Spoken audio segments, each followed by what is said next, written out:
आज का टॉपिक हमारा है gene expression and regulation in prokaryotics. यहाँ प्रोकैरियोटिक सेल के रूप में ई कोलाई को लिया जाएगा, एशेरिया कोलाई को लिया जाएगा और एशेरिया कोलाई हमारी छोटी आंत में उपस्थित होता है। हम इसी में जीन प्रकटन क्रिया का रेगुलेशन नियमन हमको पढ़ना है। प्रोकैरियोटिक कोशिकाओं में जीन प्रकटन और नियमन। अब मैं आपको उस दिन एक चित्र बताया था आपको, लेकिन फिर से मैं आपको बता दे रहा हूं।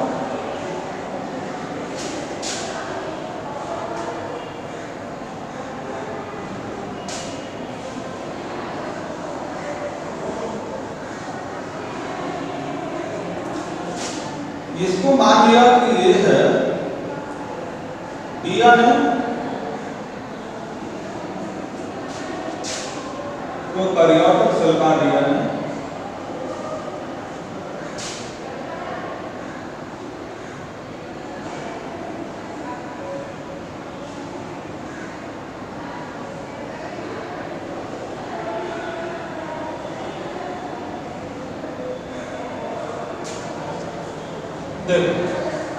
आपको बताया गया कि प्रत्येक जीन अपने आप प्रोटीन या एंजाइम संश्लेषण द्वारा प्रकट करते हैं। यानी जीन का प्रकटन प्रोटीन और एंजाइम के संश्लेषण से होता है। प्रत्येक सेल अपने लिए प्रोटीन या एंजाइम का संश्लेषण या तो जीन के नियंत्रण में करती है या फिर आरएनए के नियंत्रण में करती है। इसके लिए सेल में सभी प्रकार के जीन उपस्थित होते हैं और सेल में ऐसी व्यवस्था होती है कि ये जीन आवश्यकता अनुसार क्रियाशील हो सकते हैं। मतलब जिस प्रकार की प्रोटीन या जिस प्रकार की एंजाइम की आवश्यकता होती है उसी प्रकार की जीन इसमें सक्रिय हो जाते हैं, जिसमें से जीन क्रियाशील हो जाते हैं। ये सेल की ऐसी व्यवस्था होती है। बता दें कि ई कोलाई में जीन एक्सप्रेशन और रेगुलेशन को समझने के लिए लॉयर ओपेरान मॉडल को समझना जरूरी है। लॉयर ओपेरान मॉडल बता दें कि लॉयर ओपेरान मॉडल क्या है। सुनिए, ई कोलाई बैक्टीरिया जो मानव की छोटी आंत में होता है उसमें जीन का प्रकटन लॉयर ओपेरान मॉडल से समझ सकते हैं। तो वैज्ञानिक जैकब और वैज्ञानिक मोनोड, जैकब और मोनोड नाम के वैज्ञानिकों ने 1961 में जीन एक्सप्रेशन रेगुलेशन के लिए लॉयर ओपेरान मॉडल प्रस्तुत किया और जैकब और मोनोड ने बताया कि ई कोलाई के डीएनए में 3 जीन का समूह होता है। यहाँ पर देखिए 3 जीन का समूह होता है। ये 2 जीन और ये 3 जीन का समूह होता है। ये तीनों जीन का समूह जो होता है, ये 3 जीन का समूह होता है जीन क्रिया के प्रकटन के लिए। ये 3 जीन का समूह स्ट्रक्चरल जीन कहलाता है। स्ट्रक्चरल जीन इसको कहते हैं, संरचनात्मक जीन कहते हैं। स्ट्रक्चरल जीन तो सामूहिक रूप से ये तो स्ट्रक्चरल जीन है ही, लेकिन वास्तव में स्ट्रक्चरल जीन देखो कौन से हैं, सिस्ट्रॉन जेड और सिस्ट्रॉन वाई और सिस्ट्रॉन ए। ये 3 जीन का समूह सिस्ट्रॉन जेड, सिस्ट्रॉन वाई और सिस्ट्रॉन ए, ये 3 जीन का समूह स्ट्रक्चरल जीन के नाम से जाना जाता है। ठीक है, ये तीनों जीन तभी क्रियाशील होते हैं जब माध्यम में यानी आत्म जब माध्यम में लैक्टोज शुगर उपस्थित होती है। क्या उपस्थित होती है? लैक्टोज शुगर उपस्थित होती है और लैक्टोज शुगर मिल्क शुगर होती है, यानी ये दूध की शर्करा होती है, दूध में मिलने वाली शुगर लैक्टोज शुगर होती है। तो ये तीनों जीन तभी सक्रिय होते हैं जब माध्यम में यानी आत्म में लैक्टोज शुगर उपस्थित होती है। यदि माध्यम में आत्म में लैक्टोज शुगर नहीं होंगे तब ये तीनों जीन निष्क्रिय अवस्था में होते हैं। बता दूं, इन तीनों जीन के नियंत्रण के लिए इस डीएनए में 3 अन्य जीन का समूह भी होता है। 3 अन्य जीन का समूह भी होता है जिसको कंट्रोल जीन कहते हैं। अब देखिए, 1 जीन, 2 जीन और 3 जीन, ये 3 जीन का समूह होता है और ये तीनों जीन का जो समूह है यहां से ये इसको क्या कहते हैं? कंट्रोल जीन इसको कहते हैं।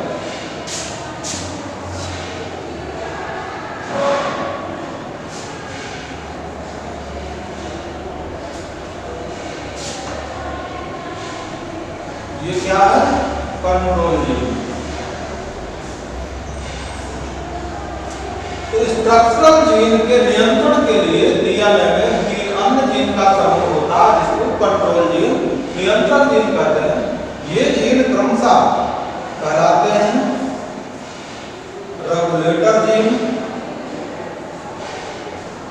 रेगुलेटर जीन को शॉर्ट फॉर्म में आरजी कहते हैं, आरजी। दूसरा है प्रमोटर जीन और इसे शॉर्ट फॉर्म में पीजी कहते हैं, पीजी। और तीसरा इसमें ये ऑपरेटर जीन, ऑपरेटर जीन, इसको शॉर्ट फॉर्म में ओजी कहते हैं।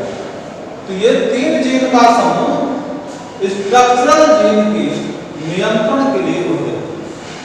इस प्रकार से स्ट्रक्चरल जीन यानी सिस्ट्रॉन जेड से एक अलग एंजाइम संश्लेषित होता है, सिस्ट्रॉन वाई से एक अलग एंजाइम संश्लेषित होता है और सिस्ट्रॉन से भी एक अलग एंजाइम संश्लेषित होता है। यानी जो इस जीन से अलग अलग एंजाइम बनेंगे वही एंजाइम जो लैक्टोज शुगर आदि में होती है, इस लैक्टोज शुगर का अपचयन करेंगे तभी इस लैक्टोज शुगर का पाचन हो पाएगा। लैक्टोज शुगर का अपचयन करने के लिए ही ये 3 जीन अलग अलग 3 एंजाइम का संश्लेषण करते हैं। जैसा कि आपको मैंने बताया कि जीन अपना प्रकटन खुद नहीं करते, जीन हमेशा प्रोटीन या एंजाइम बनाकर अपने आप को प्रकट करते हैं। तो ये सिस्ट्रॉन जेड से एक अलग एंजाइम संश्लेषित होता है, सिस्ट्रॉन वाई से अलग और सिस्ट्रॉन ए से अलग एंजाइम संश्लेषित होते हैं और इनसे संश्लेषित तीनों एंजाइम आंत में मिलने वाले लैक्टोज शुगर का अपचयन करते हैं। और ये एंजाइम कौन कौन से होते हैं मैं आपको बता रहा हूँ। ये एंजाइम क्रमशः 3 है। देखिए 3 जीन है तो 3 अलग अलग एंजाइम हैं।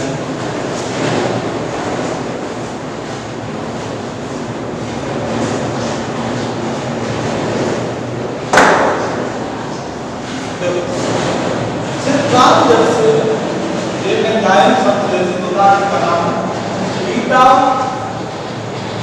गैलेक्टोसाइडेज, बीटा गैलेक्टोसाइडेज नाम का एंजाइम सिस्ट्रॉन जेड से संश्लेषित होता है। दूसरा है गैलेक्टोज परमेज, गैलेक्टोज परमेज, ये एंजाइम सिस्ट्रॉन वाई के द्वारा संश्लेषित होता है यहां से। और तीसरा है एंजाइम थायो गैलेक्टोसाइड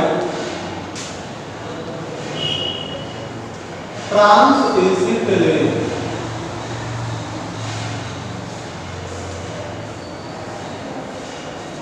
अब देखो सिस्ट्रान जेड से बीटा गैलेक्टोसाइड एंजाइम का संश्लेषण होता है, सिस्ट्रान वाई से गैलेक्टोज परमीन एंजाइम का संश्लेषण होता है, और सिस्ट्रान ए से थायो गैलेक्टोसाइड ट्रांस एसिटिलेज एंजाइम का संश्लेषण होता है। यानी ये तीन जीन तीन अलग अलग एंजाइम का संश्लेषण करते हैं, और ये तीन अलग अलग एंजाइम आंत में इंटेस्टाइन में उपस्थित लैक्टोज शुगर का अपचयन करते हैं। इस प्रकार से लाइकोपेरान मॉडल स्ट्रक्चरल जीन और कंट्रोल जीन का समूह होता है। क्या होता है? लाइकोपेरान मॉडल स्ट्रक्चरल जीन और कंट्रोल जीन का समूह होता है। इसको आप वैसे भी लिख सकते हैं, देखो हम लिख के बता दे रहे हैं।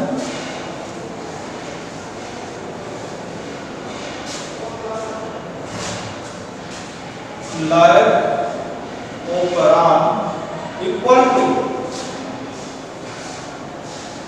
कंट्रोल जीन प्लस ये स्ट्रक्चरल जीन।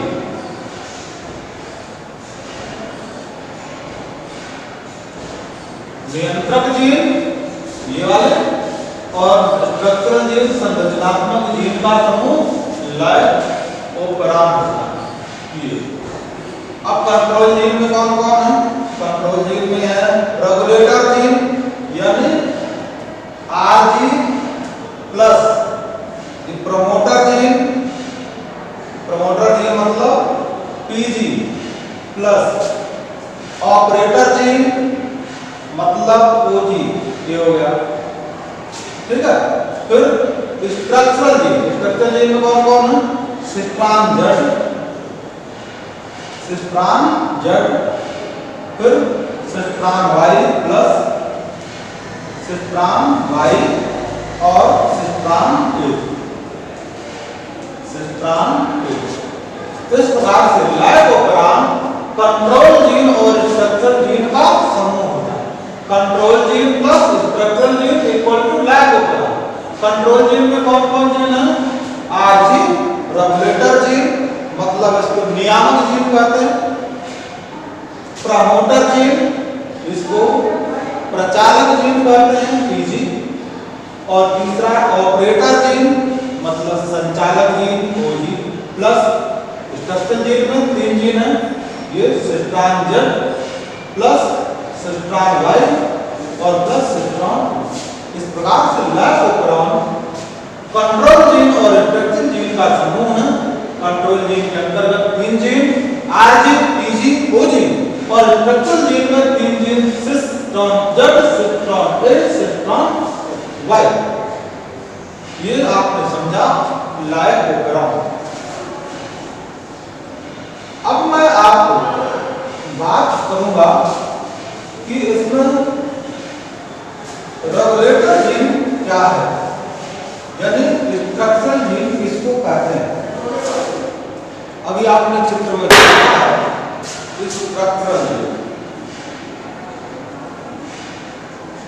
Structural gene. अब इसको हमको डिफाइन करना है कि संरचनात्मक जीन क्या है।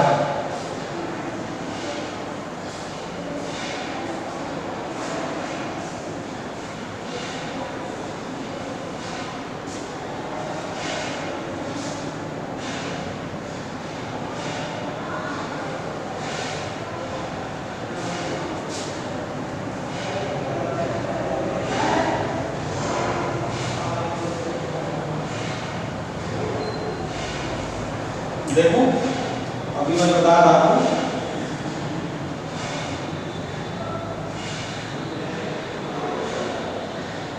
ये इतना भाग क्या है?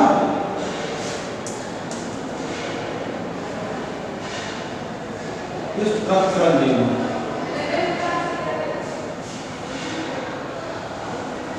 और स्ट्रक्चरल जीन में कौन कौन जीन मैंने बताया, जैसा कि आपको मालूम है cistron Z, cistron Y, cistron A। ये 3 जीन का समूह स्ट्रक्चर जीन। और यहाँ पर कंट्रोल जीन की बात कर रहे थे हम आपको।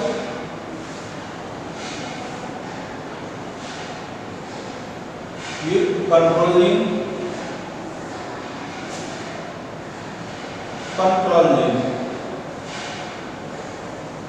कंट्रोल जीन में कौन कौन से जीन है? RG regulator gene, TG promoter gene, OG operator gene. 3 gene ये हैं। 3 जीन का समूह कंट्रोल जीन और 3 जीन का समूह इंस्ट्रक्शन जीन। बात यहाँ इंस्ट्रक्शन जीन की है। इंस्ट्रक्शन जीन किसे कहते हैं? डीएनए, ये तो डीएनए है। डीएनए के वह खंड जहां से mRNA का ट्रांसक्रिप्शन होता है। इसका mRNA का ट्रांसक्रिप्शन डीएनए के जिस खंड से होता है उसे स्ट्रक्चरल जीन कहते हैं। डीएनए के इन खंडों से, ये जो जीन है, इन खंडों से mRNA का ट्रांसक्रिप्शन होता है। ट्रांसक्रिप्शन मतलब होता है अनुलेखन, और अनुलेखन का मतलब आपको बताया जा चुका है कि डीएनए से mRNA के निर्माण की क्रिया को ट्रांसक्रिप्शन करते हैं, उसे अनुलेखन करते हैं। तो डीएनए का वह खंड जहां से mRNA का ट्रांसक्रिप्शन होता है उसे स्ट्रक्चरल जीन कहते हैं, उसे संरचनात्मक जीन कहते हैं। अब हम बात करेंगे कंट्रोल जीन की। कंट्रोल जीन किसको कहते हैं?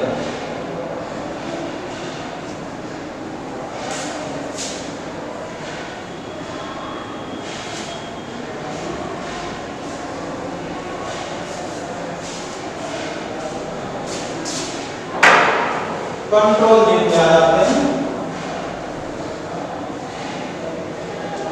कंट्रोल जीन, नियंत्रक जीन।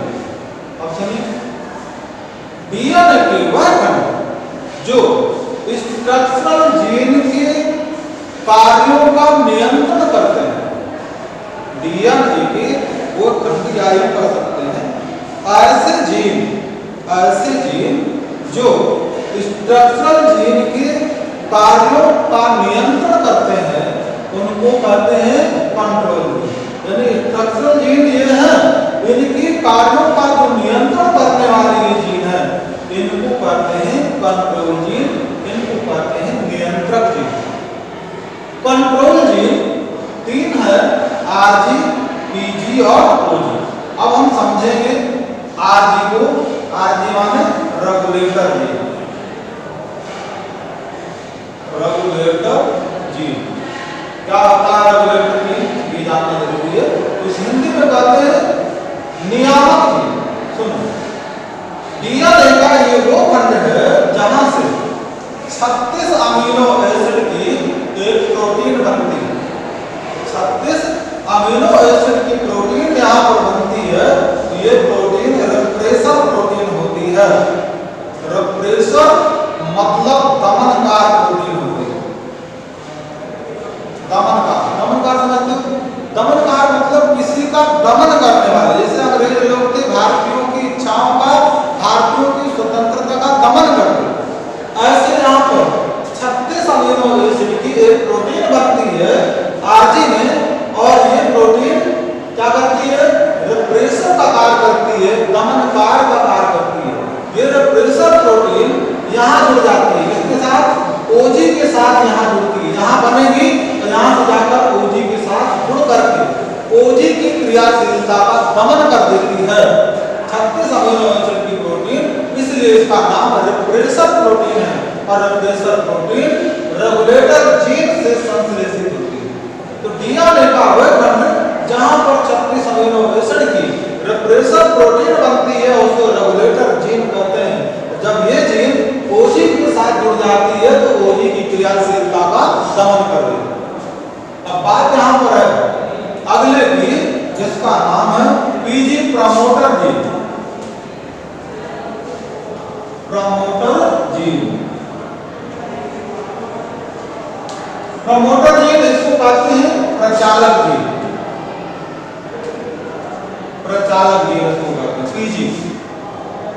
ये डीएनए का वो खंड जहां पर आरएनए पॉलीमरेज एंजाइम जुड़ता है, यहाँ पर एक एंजाइम जुड़ता है इस जगह पे जिसका नाम है आरएनए पॉलीमरेज, आरएनए पॉलीमरेज। तो डीएनए का वह खंड जहां पर आरएनए पॉलीमरेज एंजाइम जुड़ता है उसको प्रमोटर जीन कहते हैं, उसे पीजी कहते हैं। अब हम बात करते हैं ओजी की, ऑपरेटर जीन की, कि ऑपरेटर जीन क्या होता है। अब आ जाते हैं तीसरा, ऑपरेटर जीन। ऑपरेटर समझते हो, संचालक, जैसे ट्यूबवेल ऑपरेटर होता है, संचालित करता है उसको। तो ऑपरेटर जीन, ये ओजी ऑपरेटर जीन किसे कहते हैं? डीएनए का वह खंड जहां पर आरजी से बनी रिप्रेसर प्रोटीन जुड़ती है। ये आरजी में बनती है 36 अमीनो एसिड की प्रोटीन, जिसको क्या कहते हैं? रिप्रेसर प्रोटीन, रिप्रेसर प्रोटीन कहते हैं। यानी कह सकते हैं कि वो जीन जो ऑपरेटर जीन की क्रियाशीलता का दमन करती है, क्रियाशीलता को रोकती है, उसे ऑपरेटर जीन कहते हैं। बता दो कि जब आरजी रेगुलेटर जीन से बने 36 अमीनो एसिड की रिप्रेसर प्रोटीन ओजी के साथ यहां पर आकर जुड़ जाती है, तो इसके जुड़ने के बाद प्रोटीन संश्लेषण रुक जाता है। प्रोटीन संश्लेषण यहां से होगा, क्यों? क्योंकि ये 3 जीन पहले एमआरएनए बनाएंगे। ये क्या बनाएंगे? एमआरएनए बनाएंगे। एमआरएनए कैसे बनाएंगे? जब ऑपरेटर जीन से रिप्रेसर प्रोटीन नहीं जुड़ेगी। रिप्रेसर प्रोटीन जब ओजी से नहीं जुड़ेगी तभी ये तीनों स्ट्रक्चर जीन बनाएंगे एमआरएनए। फिर एमआरएनए जब बनेगा तो एमआरएनए से ही 3 अलग-अलग एंजाइम का संश्लेषण होता है। तो जैसे आरजी से बनी रिप्रेसर प्रोटीन ओजी साइट से जुड़ जाती है तो प्रोटीन संश्लेषण रुक जाता है, जिसे प्रोटीन संश्लेषण का नेगेटिव कंट्रोल कहते हैं। क्या कहते हैं? प्रोटीन संश्लेषण का नेगेटिव कंट्रोल। तो ये ऑपरेटर जीन क्या है? वह जीन जो एमआरएनए के ट्रांसक्रिप्शन को आरंभ करता है, और एमआरएनए का ट्रांसक्रिप्शन इन तीनों से होगा। इन तीनों जीन से एमआरएनए का ट्रांसक्रिप्शन होगा, अनुलेखन होगा, और लेखन शुरू करेगा ओजी। तो कह सकते हैं कि वह जीन जो एमआरएनए के ट्रांसक्रिप्शन को आरंभ करता है उसे ओजी कहते हैं, उसे ऑपरेटर जीन कहते हैं। जब रिप्रेसर प्रोटीन आरजी से बनकर ओजी के साथ जुड़ जाती है तो प्रोटीन संश्लेषण रुक जाता है, इसे प्रोटीन संश्लेषण का नेगेटिव कंट्रोल कहते हैं। क्लियर? अब हम इसकी लाइफ-ओ-परान मॉडल की क्रियाविधि भी पढ़ेंगे। लाइफ-ओ-परान की क्रियाविधि पढ़ेंगे, यानी फंक्शंस ऑफ लाइफ-ओ-परान। लाइफ-ओ-परान के कार्यों की हम व्याख्या करेंगे, फंक्शंस ऑफ लाइफ-ओ-परान की व्याख्या करेंगे। ठीक है? और ये लाइफ-ओ-परान के कार्यों की व्याख्या हम लोग कल करेंगे। तब तक के लिए थैंक यू सो मच।